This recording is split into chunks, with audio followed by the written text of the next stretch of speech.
What is up, homies? Welcome back to another trailer reaction from Heroes Reforged. We are reacting to the official teaser trailer for Scream number 6. I don't know what your guys' history. I don't know what your guys' history is with the Scream movies, but Adam, what's your history with this franchise? You love it? You've seen them all? You've seen the TV show? I have actually. Yeah, I've seen, and I watched the new movie that came out last year, and I really dug it. And Paramount's been doing 4K re-releases of each movie, so I've been going back and rewatching Scream 1 and 2 because they're currently available. I did watch the show. I thought the show, I think season 1 was probably my favorite. Season 2 was a little bit lesser, and then season 3 I was like, it kind of went in a different direction. I'm like, I'm pretty into this. But then the last movie had our buddy Jack Quaid in it, which is really fun to watch. Won't spoil anything, but I thought it was great. And it's got Jenna Ortega, who's had an amazing year in X, in the last Scream movie, who's coming back for this, and now she's in Wednesday. So I'm excited to check this out. It's miércoles, guys. Miércoles. Yeah. Miércoles Adams. Have you guys seen any other Scream movies or any of the show? I think I've seen the first 4. Oh, okay. Yeah. Yeah. Well, Adam's getting ideas. Most of them. Adam's getting ideas for next year. This is coming out in March. Maybe we could watch the movies. Doing a Scream rewatch? Yeah. The Screams are very good, and they're very interesting for folks for our generation because it's so funny because for so many people in our age bracket, I have heard that Scream was like the first horror movie that they even watched. Absolutely. And it's funny because it's the one that deconstructs the genre. All of them. But it's it's like watching Austin Powers before watching a James Bond movie. Totally. And you go to watch a James Bond and you're like, oh, this is, but they're playing it seriously. But Austin Powers made fun of this stuff. It's ridiculous. I think Scream is such a great love letter to the slasher genre. Totally. But but it did know like what to do to get audiences to like buy back into it.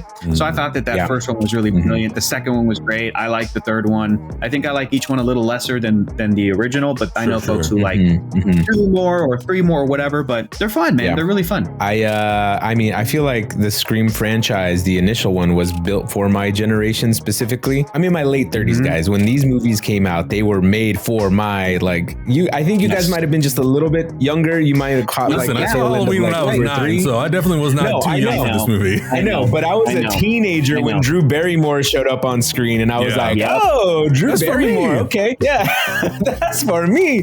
And so like all of that stuff of like sneaking into your like girlfriend's room or like all that was like, you know, stuff coming into my world at that point, and that's what was being presented in these Scream movies. They were a massive thing growing up for me and my friends, and so it was a big part of my adolescence.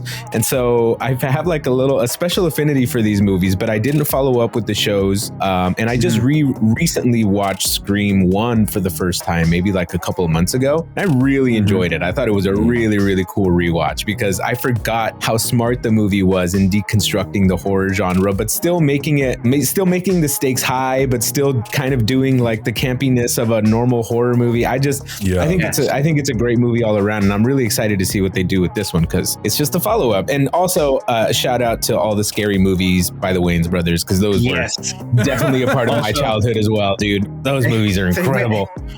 They went hand in hand with the Scream movies, like they really, and again, that's the deconstruction of the deconstruction. And I know people that saw those first and then went and saw like Halloween and all the other original slash movies. So funny.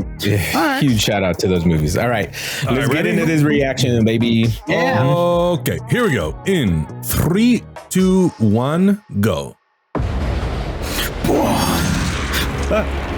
Oh, spooky. Very clever Scream. Very good graphic design. Yeah.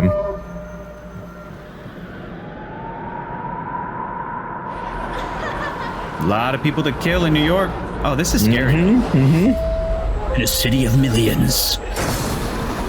Oh, it's got to be during Halloween season. Oh God. Ooh, okay. I get it. Oh, look who it is. Look who it is. Yeah, that costume is everywhere now. I was Ghostface for a couple Halloweens. No one. Here's your Scream. That's good. Also, shout out to, I love that we got Pug from She-Hulk in this. Yup. Oh, man. You can't do that to somebody on the subway. Hey, baby, it's New York. I think anything goes. Anything in New York. Subway, including murder. Yeah.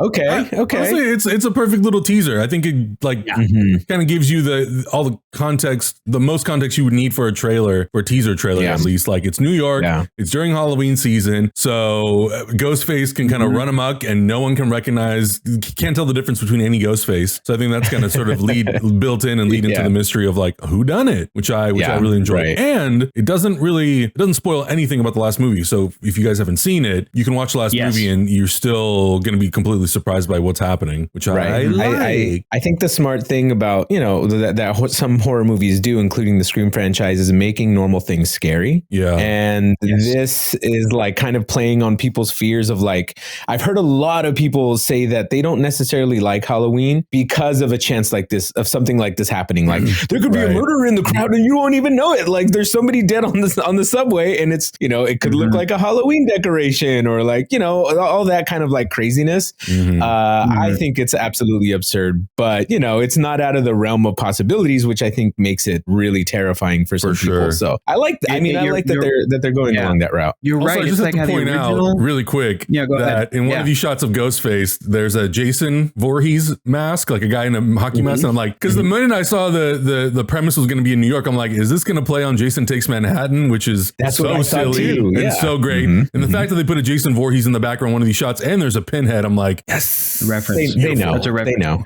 Yeah. And a David Bowie. And I was going to say that the original Halloween, which I would say is like the grandfather of the slasher genre, right? It's kind of I would say that in like Texas Chainsaw example. In Texas Chainsaw, both of those they focused in on actual legitimate fears that people had in the world at the time. The babysitter murders were like, if I leave my kid with a babysitter at home and it's a teenager that's the babysitter, what if somebody busts in and kills them or whatever? And then Texas Chainsaw is like, if I'm left in a rural road out in the middle of nowhere and in bumfuck county, whatever state, like what if somebody attacked me and nobody around could hear me and whatever. And this is that same actual fear, like you're saying, Augustine, that people have of like, if when you live in a big city, going on a subway, you don't know what you're going to see, riding a city bus, like with people just, packed into these sardine cans.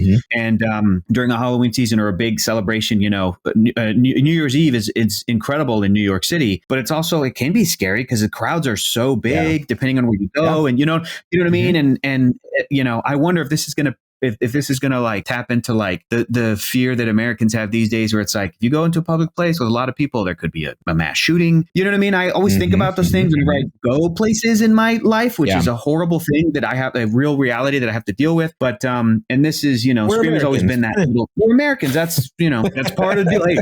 Hey, freedom isn't free. Freedom isn't free. Okay? Freedom isn't free. Folks like you and me.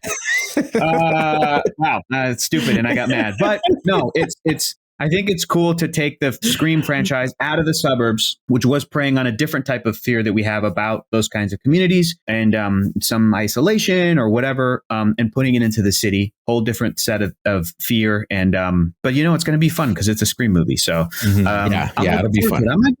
I think I might go. I didn't see the last one in theaters. I think I might go to the theater to see this one. I think I'm a big Jenny Ortega fan at this point. After Wednesday, it's just like, this girl can do whatever she wants at this point, and I'll follow. So let's see more Jenny Ortega, please. Thank you. And I didn't even realize, Hector, you pointed out it was Pug from She-Hulk. I didn't recognize him because he has the shit head. That's awesome. Yeah, man. So I'm a Pug stan too, so more of that, please. Thank you. Let's do this. Let's go. I'll go see the movie twice just for him. I can't wait. It'll be a lot of fun. But of course, let us know your thoughts in the comments below. Your thoughts on this teaser trailer. What do you think the story could be? Your thoughts on the previous Scream movies. Are you well aware of the franchise? Or are you maybe going to dip your toe in this year in anticipation for this film? Let us know your thoughts in the comments below. We'll see you guys in the next reaction. Bye. Bye.